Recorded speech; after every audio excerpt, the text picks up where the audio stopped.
Hello and welcome to my quick introduction video on removing distractions from our images.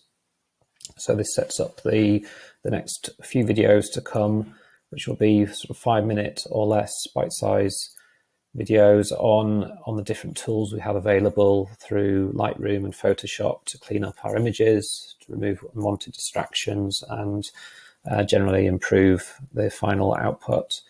I'm no expert, certainly in Photoshop, but I have a decent understanding of what works and what doesn't. And I think having a good grasp of each of the tools available, you can then employ in different situations, or sometimes by themselves, that might do the trick, or in combination with each other. And then you can get the best out of your images. So hope you enjoy them.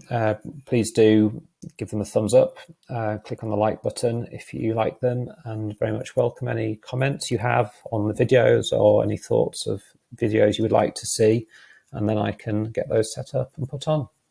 So thank you very much for watching.